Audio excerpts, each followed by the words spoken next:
Thank you, Sean. Tonight, looking at the White House live right there, as we have been keeping a close eye on things all week, how lawmakers are reacting to concerns about President Biden's fitness to serve another term.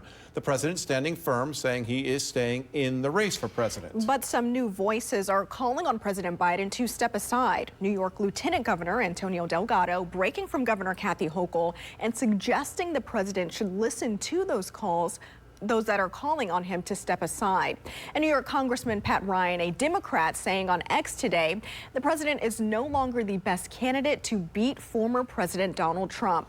Actor George Clooney also joining those calls in a New York Times op-ed. Our team coverage from the nation's capital continues. First, CBS 6's Tom Eschen picks up our coverage tonight as he has been there for this conversation all week long. Tom. Those calls to step aside have been in the minority at this point. Most of the Democrats in the Senate and the House have come out publicly in support of Joe Biden. Some are still on the fence, though, and that includes Albany Congressman Paul Tonko. He was at Tuesday's meeting amongst congressional Democrats discussing Joe Biden's future. There's more to do. There's a great vision that the president has shared. I want the best messenger out there. That was the discussion. On the flip side, no one's talking about having former President Trump step down.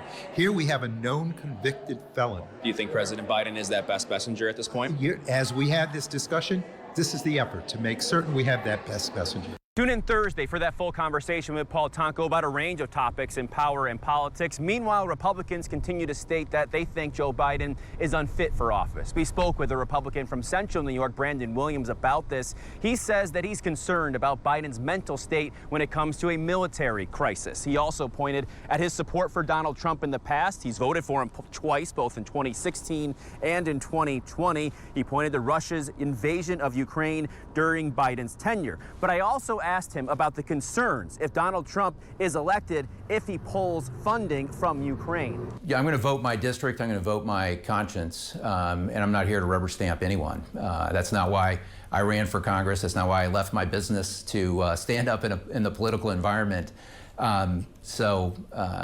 You know, I will act just as I described and continue to support Ukraine. And if you're looking for a metaphor, not only is it getting hotter inside, but it's been pretty hot outside. 97 yesterday in D.C., 97 here as we stand here today. It's supposed to be 90 tomorrow. We'll see if it cools off politically as well. Reporting here from the U.S. Capitol, Tom Eschen, CBS 6 News.